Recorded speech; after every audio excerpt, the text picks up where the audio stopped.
Okay. Let's please continue. आइए जारी रखें. So we were reading about the tabernacle of David.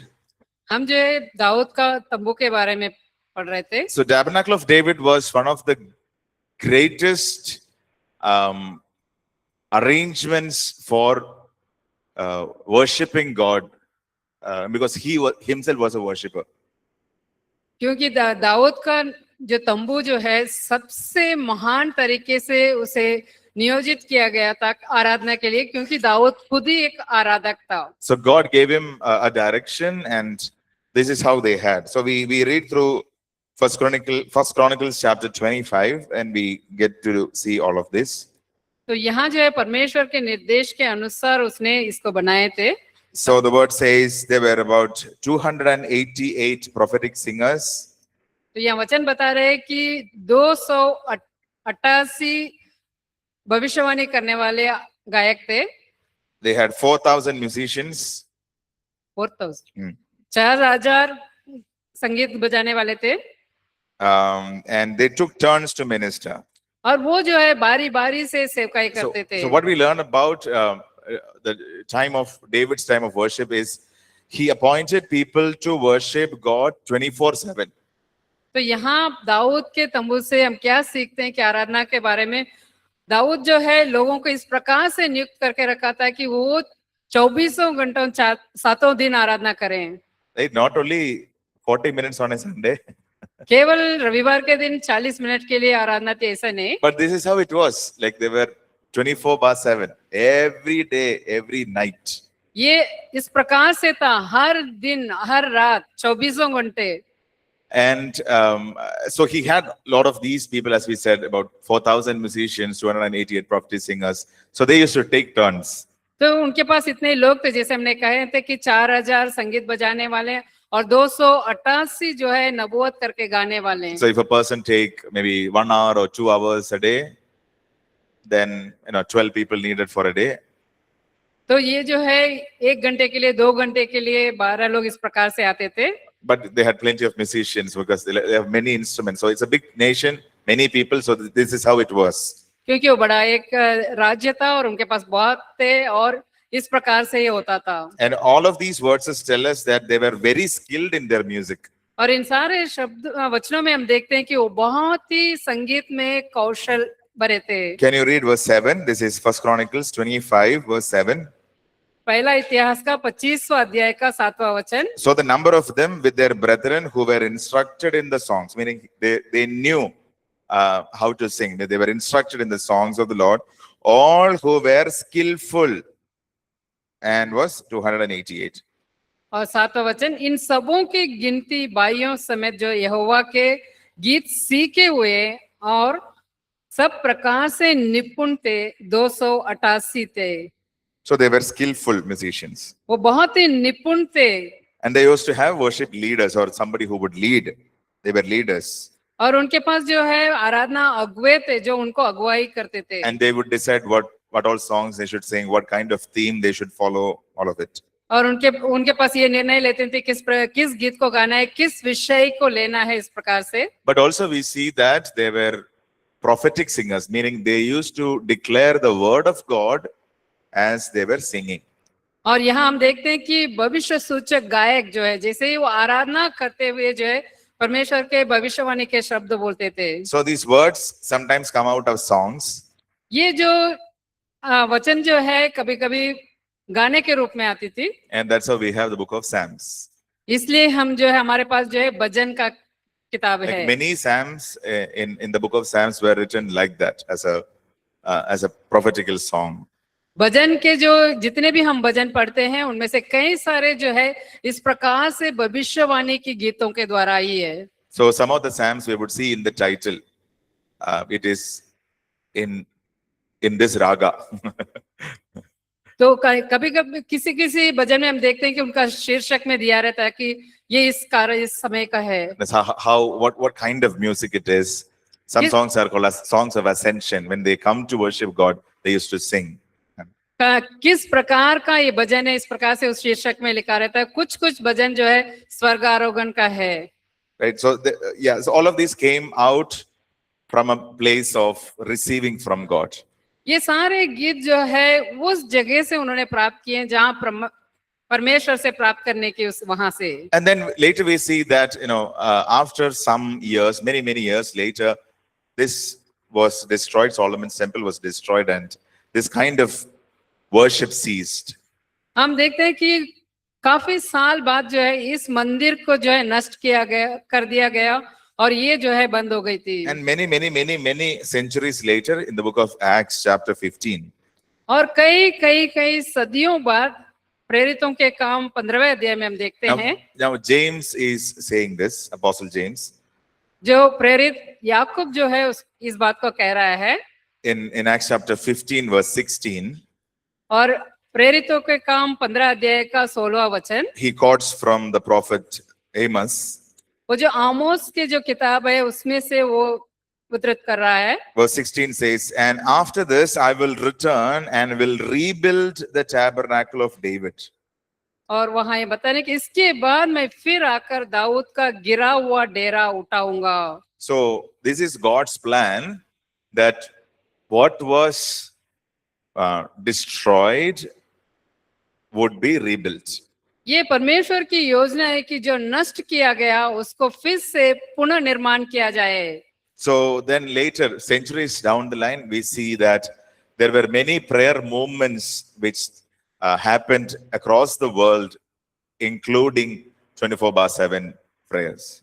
यहाँ and आप worship. देखते हैं कि कई सदियों बाद संसार में जो है प्रार्थना की जो सभाएं बहुत चालू हुई, जो 24 घंटों और 7 दिन चालू रहती थी। I'm not sure if you're aware about this. There is a place in United States, Kentucky, is called International House of Prayer. मुझे नहीं पता है कि आपको पता है क्या, एक अमेरिका में जो है एक जगह है यूनाइटेड हाउस ऑफ, संयुक्त प्रार्थना घर कहा जाता है। Right, and there they have 24/7 from 1999, if I remember, year 1999. तो वहां जो है 1999 से लेकर ये प्रार्थना जो है 24 घंटा और 7 दिन चालू रहती है। Praise God. So they had that vision. So God gave them that vision, and they are doing it. परमेश्वर ने उनको ये दर्शन दिया और वो ये कर रहे हैं। So it is now, because everything is available online. Now it is also streamed online every time. इसलिए अभी सब कुछ हम ऑनलाइन में देख पाते हैं, ये हर बार जो है ऑनलाइन में ये आती है। So if you search for International House of Prayer in YouTube, you would find they are live streaming. Even now, they would be. तो यदि आप YouTube में जाके अंतरराष्ट्रीय प्रार्थना घर करके खोजेंगे तो आपको मिलेगा। And there, so sometimes there are people in the room. Sometimes there is nobody in the room. कभी-कभी कमरे में लोग होते हैं, कभी-कभी कोई भी नहीं रहते हैं कमरे में। Sometimes one person is leading worship. Sometimes there is a band. कभी-कभी एक व्यक्ति आराधना को चलाता है या कभी-कभी पूरा बैंड रहती है। But they've been doing it for 26 years, 27 years. फिर भी वो जो है लगभग 27 साल होते हुए आ रहे हैं, वो करते जा रहे हैं। And this is just one example. There are many. There could be more like this. ये एक उदाहरण है, हो सकता है और भी बहुत इसके जैसे होंगे। And God gives them the grace. 25, 26 years to do without a break is amazing. ये बिना रुके 27 साल तक चला रहे हैं, परमेश्वर के अनुग्रह है। And God is doing it because He is rebuilding the tabernacle of David. क्योंकि परमेश्वर कर रहे हैं, क्योंकि परमेश्वर जो है तंबू को पुनः निर्माण कर रहे हैं। And what can we do as a church? Maybe we can also set aside time for worship at church. एक कलीसिया के रूप में हम क्या कर सकते हैं? हम जो है कलीसिया में समय को अलग कर सकते हैं। So don't start 24/7. आप ऐसा ना शुरू करें कि 24 घंटों 7 दिन हम चालू रखेंगे। Start slow. आप धीरे-धीरे शुरू करें। Because one person leading 24/7, one day it will get over. एक व्यक्ति अगर 24 घंटों 7 दिन करेंगे तो फिर तो हो गया। Right. So, especially for the tabernacle of David, they had enough and more people. क्यों? दाऊद का तंबू के लिए जो उनके पास बहुत सारे लोग थे, इसलिए वो कर पाए। And the focus is to just honor God, just praise the name of Jesus in that city. उनका जो है उस शहर में उनका केंद्र ये था कि लगातार परमेश्वर की स्तुति करते रहें। And there is also a place here in Bangalore where they do every day they have time of prayer, worship every day. यहाँ बैंगलोर में भी हर दिन आराधना का समय करते हैं and there are seasons where they do 100 hours of worship, or 100 hours of worship, like continuous. वैसे भी non-stop. समय होता है कि लगातार 100 घंटे के लिए आराधना शुरू रखते हैं। Those things are also happening in our city, Bangalore city also we have. हमारा शहर में बैंगलोर शहर में भी ये होता है। हमारा शहर भी बोल सकते हैं because you are here now. हमारा शहर Nagpur. Oh, okay. Let there be one in Nagpur as well. Okay. Okay, so the point I was trying to bring to us is when we worship God, God releases His word. जो विषय मैं आपके सामने लाना चाहता हूँ, जब हम परमेश्वर की आराधना करते हैं, परमेश्वर अपना वचन आजाद करते हैं। So all of these are written in the English notes. ये Because सब जो है इंग्लिश नोट्स में लिखा हुआ है। all of this this is an extensive study, so we may not have time to do all of it.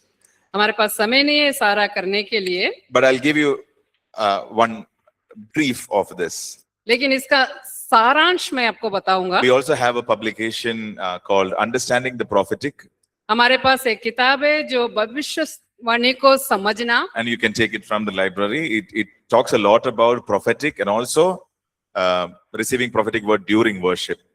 और ये जो है भविष्यवाणी के बारे में अधिक बात करते हैं और साथ ही साथ आराधना के समय भविष्य सूचक वचन को प्राप्त करने के बारे में भी इस किताब में लिखा गया है। My desire is all of us should grow to this place where when we sing, when we worship, we also listen to God.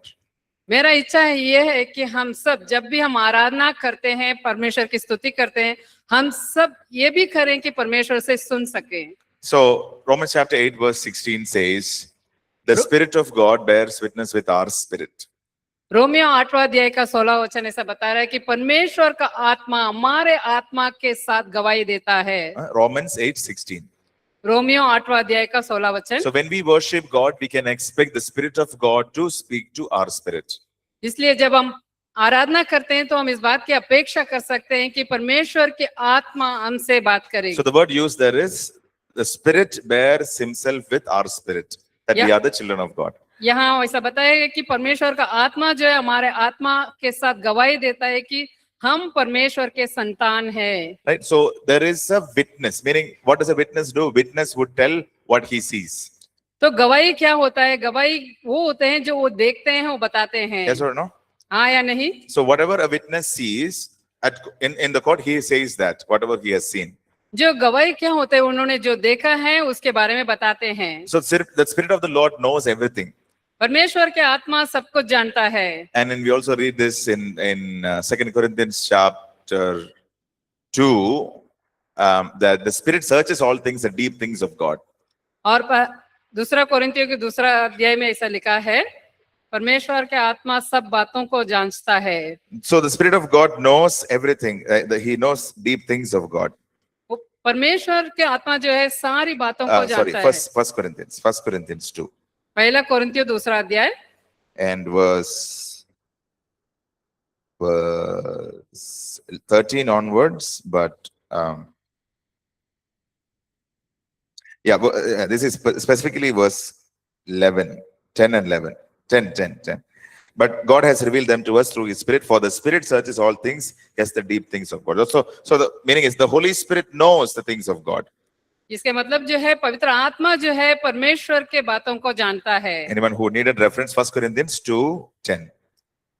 पहला कोरिन्थियों दूसरा अध्याय का 10वां वचन। So because the Spirit of God knows, He can communicate with us. क्योंकि परमेश्वर के आत्मा जानता है, इसलिए वो हमारे साथ बात कर सकता है। So when you and I worship God, इसलिए जब आप और मैं परमेश्वर का आराधना करते हैं, this can happen. ये हो सकता है। Okay, so please look at me. आप मेरी ओर देखें। When we worship God, this can happen in the sense Holy Spirit can speak to our spirit. जब हम आराधना करते हैं ये हमारे साथ हो सकता है, जिसके मतलब जो है हम जब आराधना करते हैं पवित्र आत्मा हमसे बात करेगा। It can come as a flash of information. वो जो है एक जानकारी के रूप में आकर जा सकता है। It can come as a vision. एक दर्शन के रूप में आ सकता है। It can come as a word from God. एक परमेश्वर के वचन के रूप में आ सकता है। It can come as a reminder of one of the scriptures. या तो एक वचन का याद दिलाने के रूप में आ सकता है, It can come as a sentence or multiple sentences. या तो एक कथन या तो कई सारे कथन के रूप में आ सकता है। So it can come in any way. वो किसी भी प्रकार से आ सकते हैं, But you can expect that. लेकिन आपको उसका अपेक्षा करने की जरूरत है। Sometimes it comes as a knowing. कभी कभी है एक जानने के, जिसे हम जानते हैं, इस प्रकार से आता है। And we are able to understand what God wants to do among the congregation as well. तो हम इस बात को समझ पाते हैं कि परमेश्वर अपने मंडली के बीच में क्या करना चाहता So है। God uses that to release healing and show his power. परमेश्वर इसको जो है चंगाई के लिए और अपना सामर्थ्य देने के लिए इस्तेमाल करते हैं। And this keep happening. Like even when we worship God, this keep happening. और ये जब हम आराधना करते हैं तो ये सारे होते रहते हैं। There are many times during worship, we receive a word of knowledge and we wait for the right moment and God says, okay, now release it. We say the word. There are people in the congregation who receive it at that moment. They are healed at that moment. और जब हम आराधना करते रहते हैं, परमेश्वर की ज्ञान की आत्मा वचन हमें आती है और परमेश्वर जब उसे आजाद करने के लिए कहते हैं, हम आजाद करते हैं, तो वो जो मंडली के लोग उससे ग्रहण करते हैं और चंगाई को प्राप्त करते हैं। The main factor here is to be sensitive to the voice of the Holy Spirit. सबसे महत्वपूर्ण बात यह है कि पवित्र आत्मा के लिए संवेदनशील होना। So we got to prepare ourselves for this. हम अपने आप को इसके लिए तैयार करने जा रहे हैं। Meaning we spend extra time, more time in praying, seeking God, fasting and praying. तो हम जो है अतिरिक्त समय लेकर परमेश्वर के उपस्थिति में उपवास के साथ अपने आप की तैयारी करते हैं। So prepare तो तैयारी करना and expect God to speak to us. और परमेश्वर को हमसे बात करने की अपेक्षा करना। Anybody who helps in worship, helps in singing, when we sing, expect God to speak. और जो कोई भी आराधना में अगुवाई करते हैं या गाते हैं, वो ये अपेक्षा करें कि परमेश्वर हमसे बात करते हैं। And also be sensitive to the Holy Spirit. और पवित्र आत्मा के लिए संवेदनशील हो जाए। This requires some time. इसके लिए क्या कुछ समय की जरूरत है। Time in the sense, we got to understand how this happens.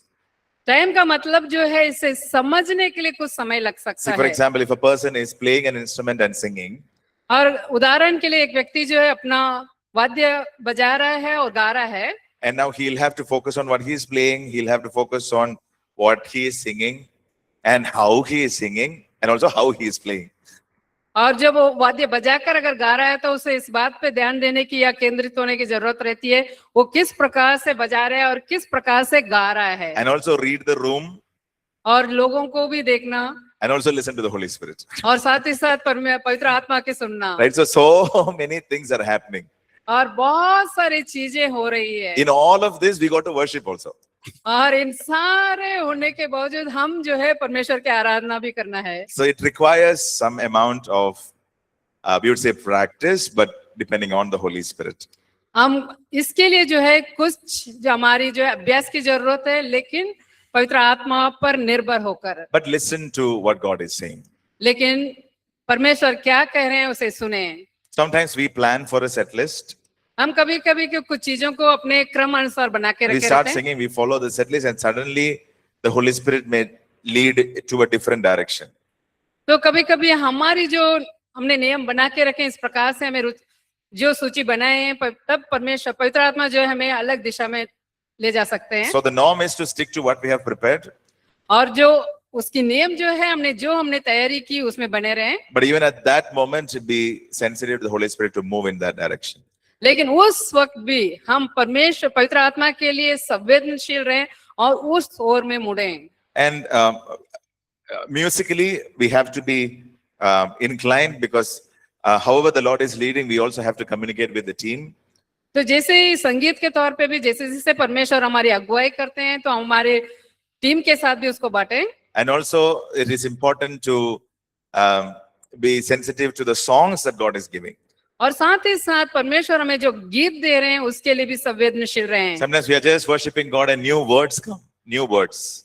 कभी कभी हम जब परमेश्वर को आराधना करते रहते हैं तब जो है नया शब्द हमें मिलता है। And that words or sentences, it can eventually become a song. और वो शब्द या वो वाक्य जो है आखिर में जाकर एक गीत बनता है। So we call it as a prophetical song or a spontaneous song. या उसे हम अपने आप में आए वाले गीत या तो भविष्य सूचक गीत बोलते हैं। Yeah, so in a nutshell, expect this from God. तो उधर ये संक्षेप में जो है हम परमेश्वर से अपेक्षा करें। So how do we do it? We prepare ourselves, हम कैसे करेंगे? हम अपने आप को तैयार करते हैं and during the time of worship, expect that, और आराधना के समय में इसकी अपेक्षा करें and be sensitive to the Holy Spirit, और पवित्र आत्मा के लिए संवेदनशील रहें and at the right time release it. और सही समय पे उसको आजाद करें। Okay? अब ठीक है, Chapter 10 10वां पाठ। that we have. Okay. So chapter 10 is about a lifestyle of worship. और 10वां पाठ जो है आराधना का जीवन शैली। Meaning, as we, this, I think we have spoken about this quite well so far. हमने अभी तक इसके बारे में बहुत अच्छे से बात कर चुके हैं। It is a life that the Lord is looking at us as an offering before Him. ये ऐसा एक जीवन है जो परमेश्वर देख रहे हैं, जो अपना जीवन को परमेश्वर को चढ़ाना। And we said that worshippers are givers. हमने कहे थे कि जो आराधक जो है देने वाले होते हैं। So we bring the sacrifice of praise and worship before God. हम जो स्तुति और आराधना का बलि को परमेश्वर के सामने लाते हैं। And that's just not on a Sunday, but every day. जैसे हमने कहे थे केवल रविवार के दिन ही नहीं, हर एक दिन। But so every day we live a life of worship. तो हर दिन जो है हम ऐसे जीवन जीते हैं जो आराधना के जीवन। So this life of worship is also a life of kindness and generosity. और ये जो जीवन शैली आराधना की वो जो है और दया दिखाने वाली और उदारता वाली। Can we read one verse? Hebrews chapter 13, क्या हम एक वचन पढ़े? इब्रानियों अध्याय 13 verse 15 and 16. 15 और 16 वचन। Therefore, by him, let us continually offer the sacrifice of praise to God, that is the fruit of our lips, giving thanks to his name.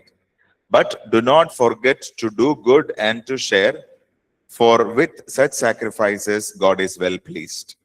इब्रानियों अध्याय 13 के 15 और 16 वचन। इसलिए हम उसके द्वारा स्तुति रूपी बलिदान अर्थात उन वोटों का फल जो उसके नाम का अंगीकार करते हैं परमेश्वर को सर्वदा चढ़ाया करे। So भलाई verse- करना और Yes, right. उदारता दिखाना ना भूले, क्योंकि परमेश्वर ऐसे बलिदानों से प्रसन्न होता है। So verse 15 talks about of sacrifice of praise, the fruit of our lips, which comes out of our mouth.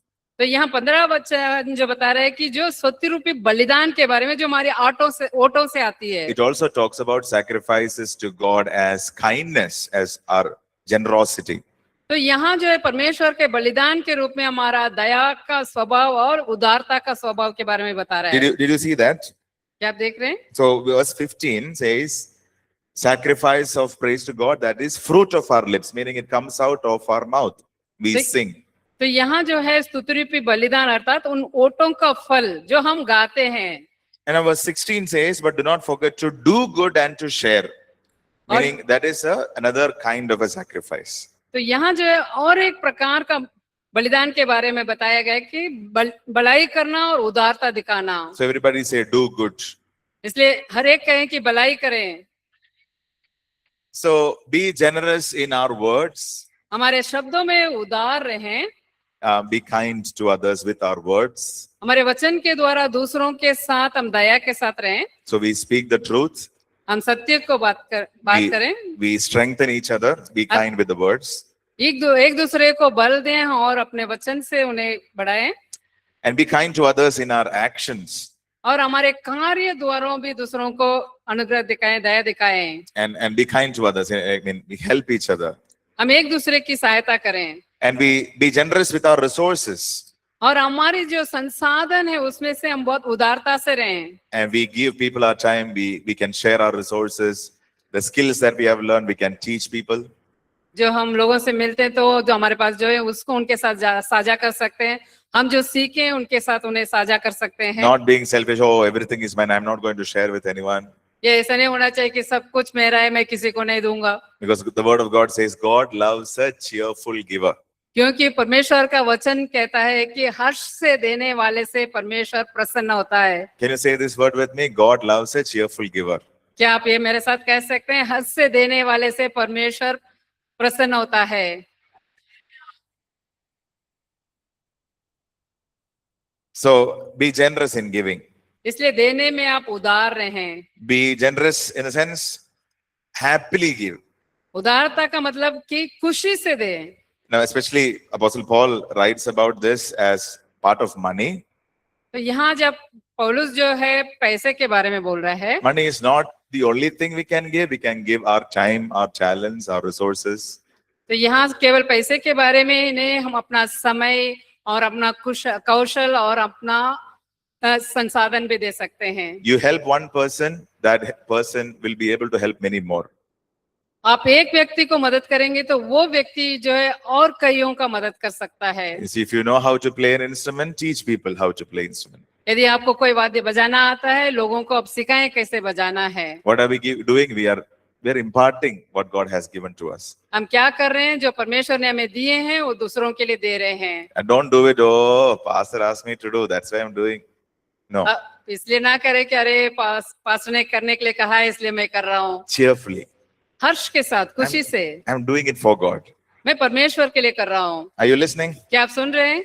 So this is important, but the truth is, when we give cheerfully, God gives us bountifully. जब हम हर्ष के साथ देते हैं तो परमेश्वर हमें बहुतायत से देता है। Not just money, but everything. केवल पैसे ही नहीं, सब कुछ। You teach a person and you get to grow in that area. यदि आप किसी को सिखाते हैं, जो चीज आप सिखा रहे हैं उसमें आप भी और बढ़ेंगे। Okay? ठीक है? So be a cheerful giver, give generously. इसलिए हर्ष के साथ दें और उदारता से दें। Number 2, a life of holiness and consecration. और दूसरा जो है पवित्रता और अलग किए गए जीवन। And the word, we learned this word, Romans chapter 12, where we saw that do not be, offer your bodies as a living sacrifice, holy and acceptable to God. Do not be conformed to this world, but be renewed, be transformed by renewing of your mind. हमने इस वचन को Romeo में पढ़े थे, Romeo 12 अध्याय के पहले वचन में, कि संसार के सदृश ना बनना, अपने शरीर को जीवते बलिदान के रूप में चढ़ाना, क्योंकि यही परमेश्वर को बलि और भावती बलिदान है करके हम देखें। And this is important because nobody will do this work for us. ये बहुत ही महत्वपूर्ण है, कोई भी इस बात को हमारे लिए नहीं कर सकते हैं। This we have to work with God. ये जो है हम खुद परमेश्वर के साथ कार्य करना People है। can help in growing in skills or sometimes even help in identifying the problems. तो ये केवल कौशल के बारे में ही नहीं, परमेश्वर कभी कभी क्या जो समस्याओं को पहचानने के लिए भी मदद करते हैं। But we got to remind ourselves that we are set apart. हमें इस बात को याद दिलाने की जरूरत है कि हम अलग किए हुए लोग हैं। So everything we do should come from a place of us honoring God तो intentionally. जो कुछ भी हम कर रहे हैं, हमें इस स्थान से इरादा पूर्वक ये होना चाहिए कि हम जो है परमेश्वर के लिए कर रहे हैं। In Romans chapter 6 verse 13, in the afternoon sessions, we learned that you got to present your members as members of righteousness unto God. हमने रोमियो 6 अध्याय के 13 वचन में ऐसे पढ़े कि आपको जो अपने अंगों को परमेश्वर के लिए, धर्म के कार्य के लिए सौंपना है। So this also we have to intentionally do it. Don't think that it happens automatically. ये भी हमें अपने से इरादे पूर्वक, अपने इरादे से करना है, अपने आप में नहीं होगा। Listen. Life of holiness will not come automatically. ये सुनिए, पवित्रता का जीवन जो है अपने आप में नहीं आएगा। We have to be intentional. हमें जो इसके लिए इरादे के साथ कोशिश करना है। And intentional in the sense, see, God will do the work, but we got to yield to Him. परमेश्वर हमारे अंदर ये कार्य करेंगे, लेकिन हमें अपने आप को सौंपने की, उसमें देने की जरूरत है, समर्पित करने की। Work God is doing. He is sanctifying us. We are not. परमेश्वर ही है पवित्र करने वाले, हम नहीं करते हैं। But we got to yield to Him. लेकिन हमें अपने आप को उनके पास देना है। So this nobody can do for us. No, our pastor cannot do. Our parents cannot do. ये कोई और नहीं कर सकते हैं, हमारा ना ही पास्टर कर सकते हैं, ना कोई हमारा दोस्त कर सकते हैं। But we have to intentionally yield. That's why the word says, present yourself to God and present your members as instruments of righteousness. इसलिए इसे हमें करना है। इसलिए वचन बता रहे हैं कि अपने शरीर को परमेश्वर को सौंपो और अपने अंगों को परमेश्वर को सौंपो करके। Amen. So that is life of holiness and consecration. ये है पवित्रता और अलग किए गए जीवन। And there is this life of obedience. और तीसरा जो है आज्ञाकारिता का जीवन। And this is very, very important. ये बहुत बहुत महत्वपूर्ण है। Can you look at me, please? क्या आप मेरी ओर देखेंगे कृपया? Jesus said this very important statement. He said, if you love me, you will obey my commandments. यीशु ने एक बहुत ही महत्वपूर्ण बात कही है, यदि तुम मेरे मुझसे प्रेम करते हो तुम मेरे आज्ञाओं को मानोगे। So this is John chapter 14, verse 15. ये जो यूहन्ना 14 अध्याय के 15 वचन, Meaning anything or everything which you and I do, her we are not doing it because it is a commandment. We are doing it because we love God. जो कुछ भी हम करते हैं या बोलते हैं, हम इसलिए नहीं करते हैं कि हमें आज्ञा दी गई है, हम इसलिए करते हैं कि हम परमेश्वर से प्रेम करते हैं। And I want all of us to please get this, okay? Please listen. मैं चाहता हूं कि आप सब इस बात को समझें, ध्यान दीजिए। There are things that we learn that we got to do. हम कुछ चीजें हैं जो सीखते हैं हमें करने के लिए। We learned about things that we said we need to sacrifice. हम चीजें सीखें कि जो है बलिदान करने के बारे में, But we are not doing any of this because we have to do this. लेकिन इन सारे बातों में हम इसलिए नहीं करते कि हमें करना पड़ रहा है, Because we do this because we love Jesus. क्योंकि हम इसलिए करते हैं कि हम यीशु मसीह से प्रेम करते हैं। There is a difference. ये फर्क है। For example, उदाहरण के लिए, imagine you love a person so much, कल्पना कीजिए एक व्यक्ति से आप बहुत प्रेम करते हैं and that person does not like ladies' finger. Okay, okay. Bindi. भिंडी और सब्जी। Sabji. ओके। अब सोचिए जिससे हम प्रेम करते हैं उस व्यक्ति को आपको भिंडी बिल्कुल पसंद नहीं है, उस व्यक्ति को भिंडी पसंद नहीं है, But you love bindi. लेकिन आपको बहुत पसंद है, And you start living with this person.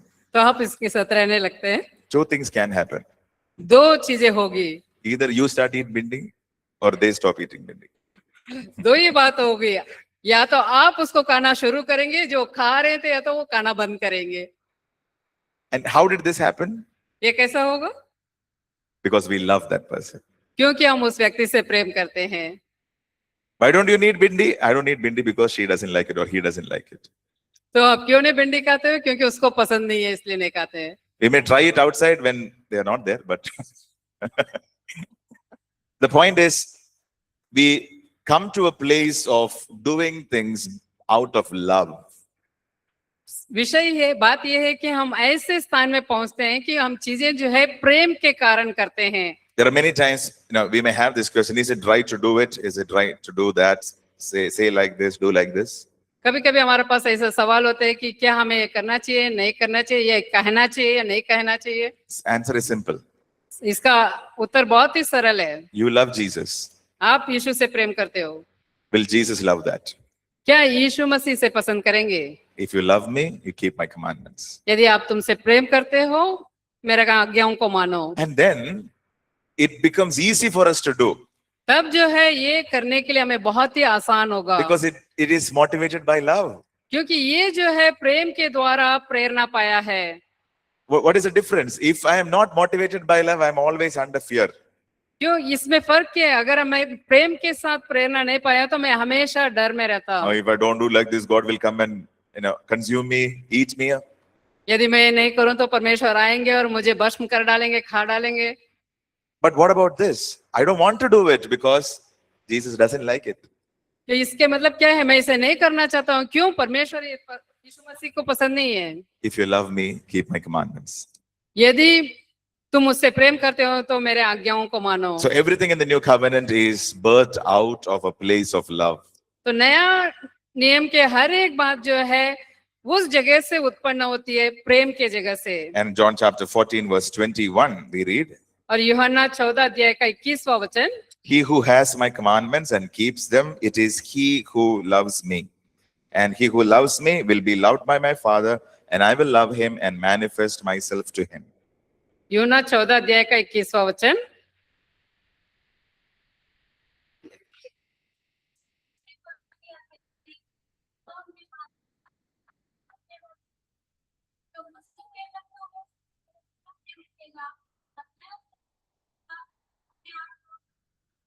Amen. So it tells us that this comes from a place of love towards God.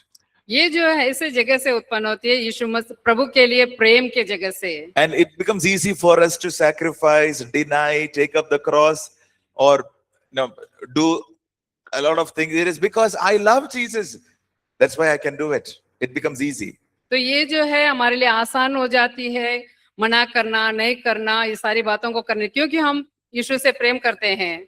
So grow in the love of God so that it becomes easy for us. इसलिए प्रभु के प्रेम में बढ़ते जाएं ताकि ये जो है आसान हमें हो जाए। So it is a life of obedience. ये जो है आज्ञाकारिता का जीवन। Congratulations. Congratulations. Praise and worship course is done. आप सबको बधाई हो, स्तुति और आराधना हम पढ़ चुके हैं। Right? So there are more to it. Of course, there are a lot to it. There are a lot more to this.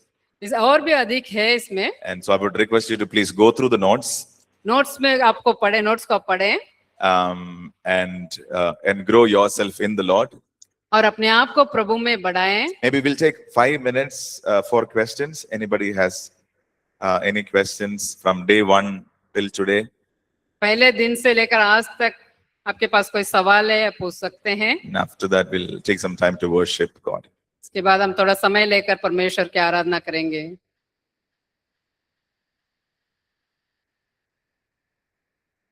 Yeah.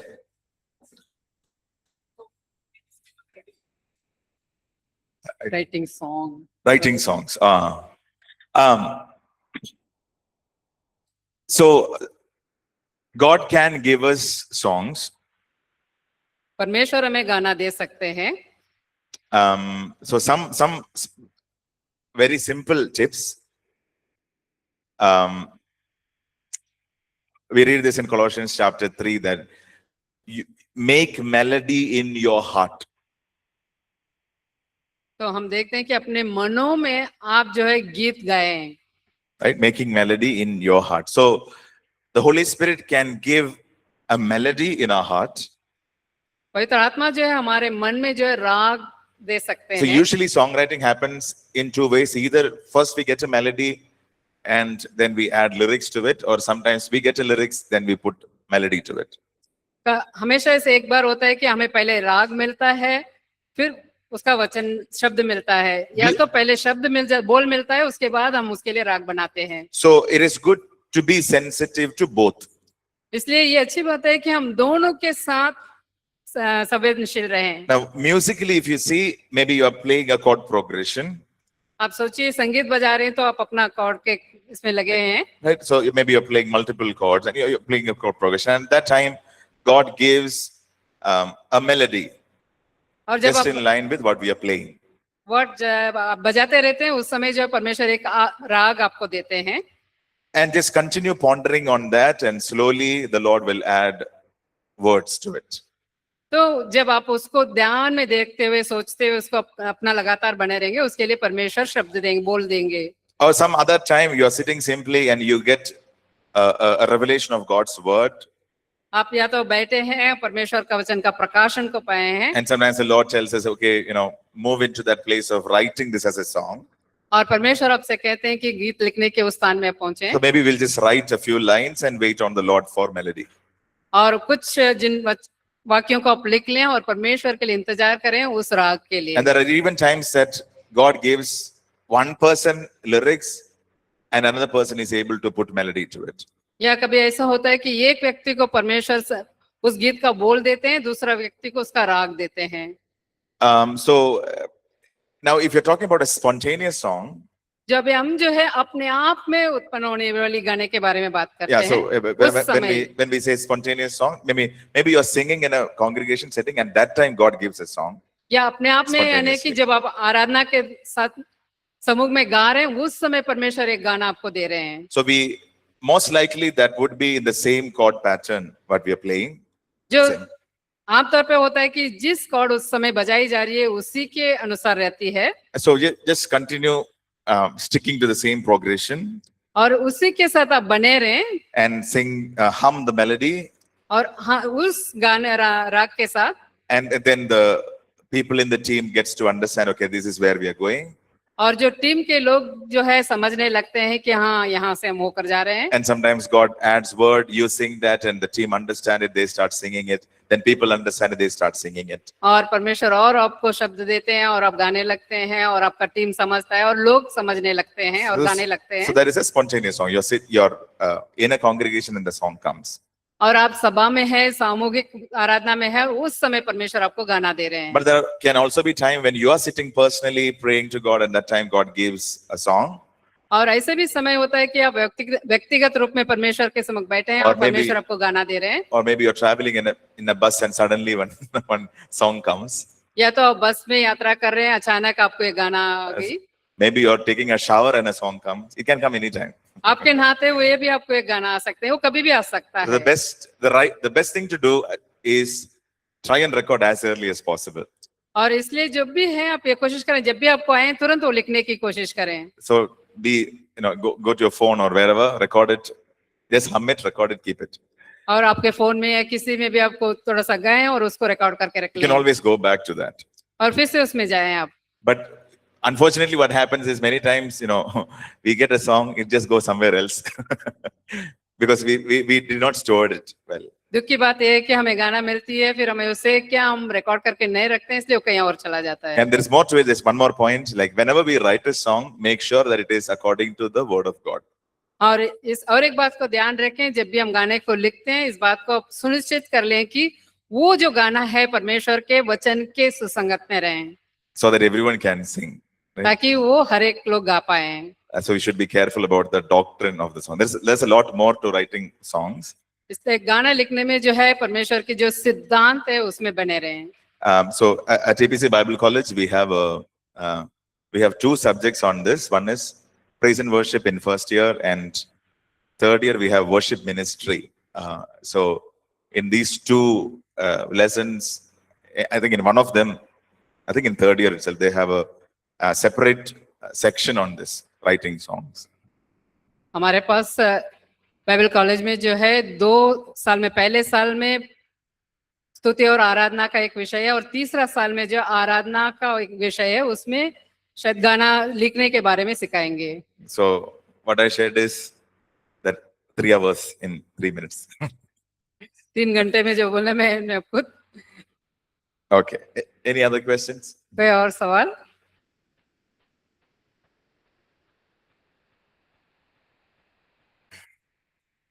So I would encourage all of us to continue to have this secret place with God, be in His presence.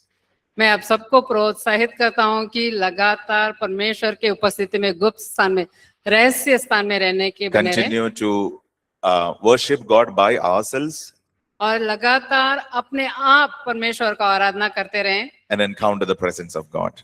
जब परमेश्वर के उपस्थिति में आए। What we are going to do now, अभी हम क्या करने जा रहे हैं? we have like few more minutes before we break. हमारे पास कुछ मिनटें बाकी हैं। And at this time, I would request, we're going to sing one song and worship God. हम एक गाना गाएंगे और परमेश्वर का आराधना करेंगे। As we worship God, I would request you to focus completely on God and be sensitive to the voice of the Holy Spirit. मैं आपसे अनुरोध करता हूँ, जैसे हम आराधना करेंगे आप परमेश्वर की ओर केंद्रित रहें और परमेश्वर से सुनने के लिए संवेदनशील रहें। So we spoke about prophetic worship. हमने जो है अभी भविष्य सूचक आराधना के बारे में And बात we की said है। that God can speak to us while we worship. हमने कहे थे कि जब हम आराधना करते हैं परमेश्वर का सुन सकते हैं। So whatever we play or sing doesn't matter. Like you focus on God. हम क्या कर रहे हैं उससे कोई फर्क नहीं पड़ता है, केवल हम परमेश्वर का ध्यान दें। I would also request you to keep your books, your notebooks and pens ready. हम आपसे अनुरोध करते हैं कि आपका नोटबुक्स और पेन तैयार रखें। And if you see something, you can, if you want to draw, you can draw. If you receive a word, a picture, or an information, whatever, you mention it in your notebook. आप अपना notebook तैयार रखें। आप आराधना के समय में जो भी आप देखते हैं, एक तस्वीर हो या वचन हो या शब्द हो, उसे अपने नोट्स में आप लिख लें। Be it anything. कुछ भी हो। But let's try to tune in to the Spirit of God. आइए कोशिश करें कि परमेश्वर के आत्मा के साथ अपने आप को जोड़ने की। Most likely it would be a word for yourself.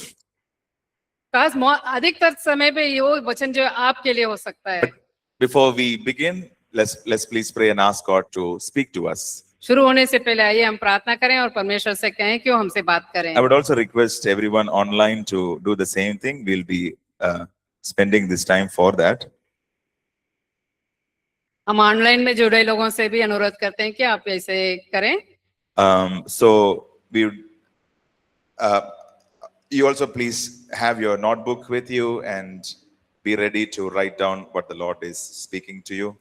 आप भी अपना नोटबुक्स तैयार रखें और परमेश्वर आपसे क्या कह रहे हैं उसे लिखने के लिए तैयार रहें। You are not going to read it out or anything, हम किसी के लिए पढ़ने नहीं जा रहे हैं, but it is for ourselves.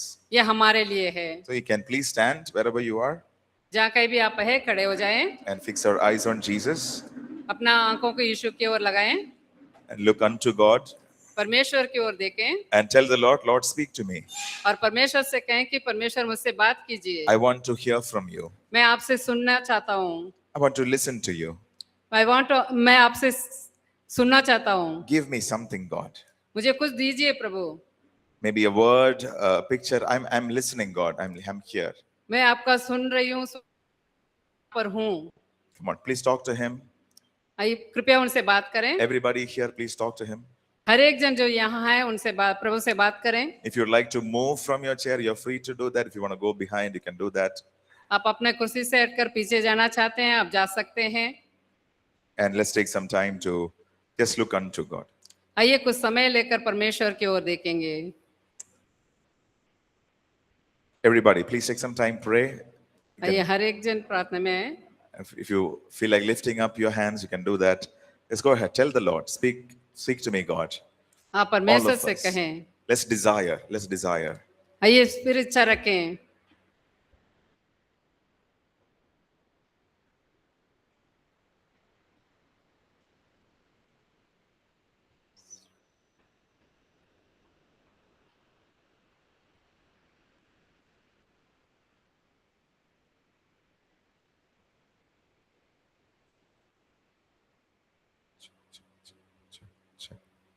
Check. Let's please close our eyes. There's nothing to see here. Let's please close our eyes. आइए अपने आंखें बंद कर लें।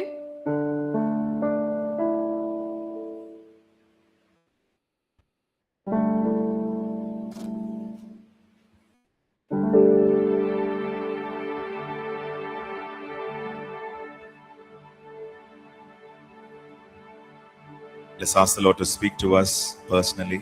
परमेश्वर से कहें कि व्यक्तिगत तौर पे परमेश्वर आपसे बात करें।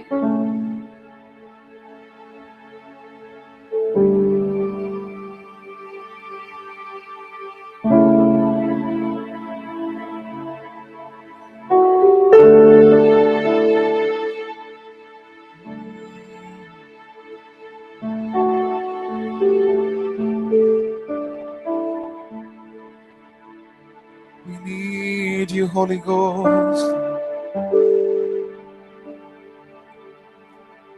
Can we ask the Lord to increase that intimacy with Him? क्या हम परमेश्वर से घनिष्ठता के लिए हम मांग सकते हैं? To experience His touch, और उनके स्पर्श को अनुभव करने के लिए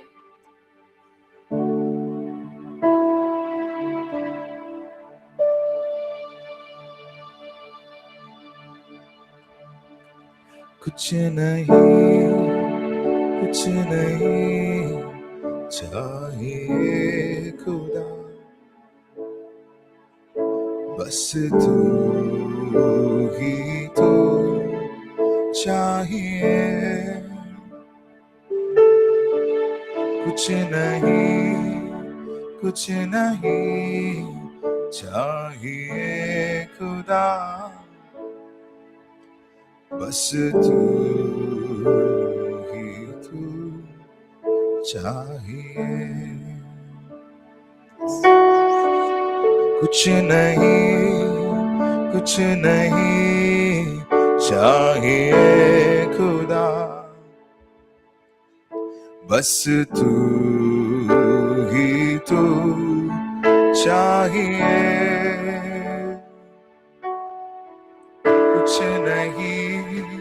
कुछ नहीं चाहिए खुदा, बस तू ही तू चाहिए। तू मेरा पिता, मैं तेरा बेटा, ये रिश्ता काफी है मुझे। तू मेरा पिता, मैं तेरा बेटा, ये रिश्ता काफी है मुझे। तू मेरा पिता, मैं तेरा बेटा, ये रिश्ता काफी है मुझे।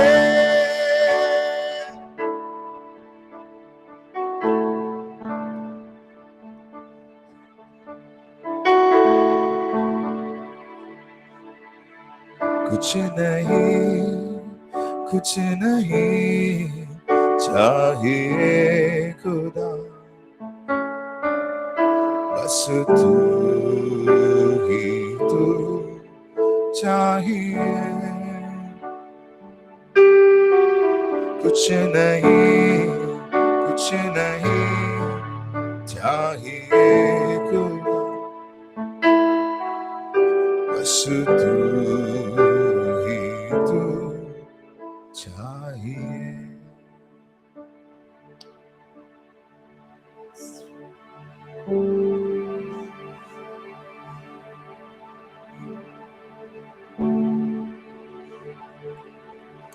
The Lord is here in our midst. परमेश्वर हमारे बीच में है,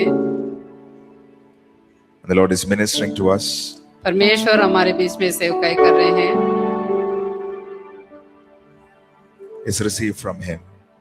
आइए उनसे प्राप्त करें।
I sense in my spirit that somebody here who has got severe worry about future. मैं अपने आत्मा में ये महसूस कर रहा हूँ, यहाँ कोई तो भी है अपने भविष्य के लिए बहुत ही चिंतित है। That future includes ministry, भविष्य उसमें शामिल है सेवकाई, and the Lord says He will take care of it. और प्रभु कह रहे हैं कि वो उसका देखभाल कर लेंगे। And I just sense in my spirit the Lord is saying that He takes care of you. और मैं अपने आत्मा में महसूस कर रहा हूँ कि परमेश्वर कह रहे हैं कि मैं देख लूंगा उसे।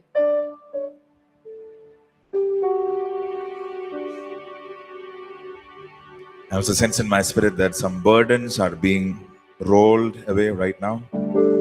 और मैं ये अपने आत्मा में महसूस कर रहा हूँ कि कुछ बोझें हैं हटती जा रही है। Anybody has got like neck pain in this side, be healed right now in the name of Jesus. किसी के गर्दन पर तकलीफ है, दर्द है, यीशु मसीह के नाम से चंगे हो गए।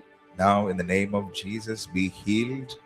अभी यीशु मसीह के नाम से चंगे हो जाएं। Anybody online who has got pain in the neck side, especially I think the neck, left side of the neck.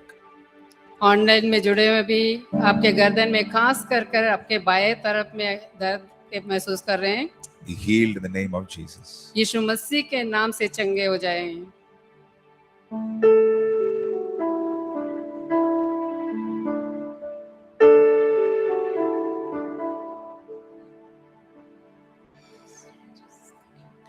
The Lord is here to embrace us with His love. परमेश्वर यहाँ पर है हमें अपने प्रेम से गले लगाने के लिए।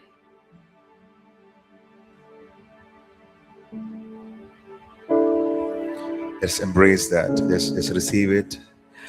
इस बात को अपनाएं, इसे प्राप्त कर लें। May the Lord minister to us. प्रभु हमारे लिए सेवा करें।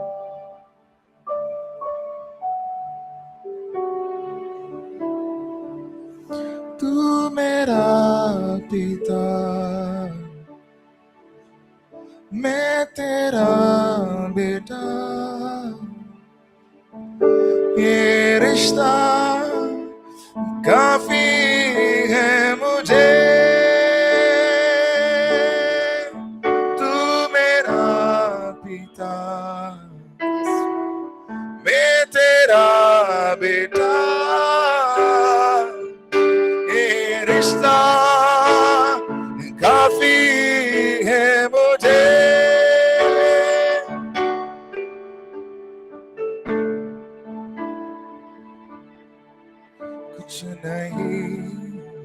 कुछ नहीं चाहिए खुदा, बस तू ही तू चाहिए।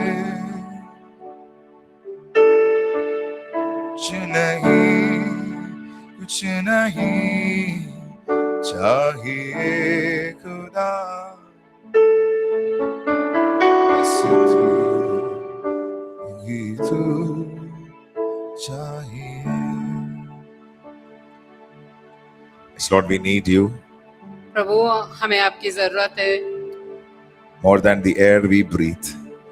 हम जो हवा श्वास लेते हैं Satisfy us with your presence, God. वो जो है आपके उपस्थिति को महसूस कराती है। We thank you that you are here in this place. आप इस जगह में उपस्थित है, इसके लिए हम आपका धन्यवाद करते हैं। Thank you that you are ministering to your people. आप अपने लोगों का सेवा कर रहे हैं, इसके लिए हम आपका धन्यवाद करते हैं। Thank you for restoring. और फिर से बहाल करने के लिए हम आपका धन्यवाद करते हैं। You are a beautiful God. आप सुंदर परमेश्वर है। We give you praise.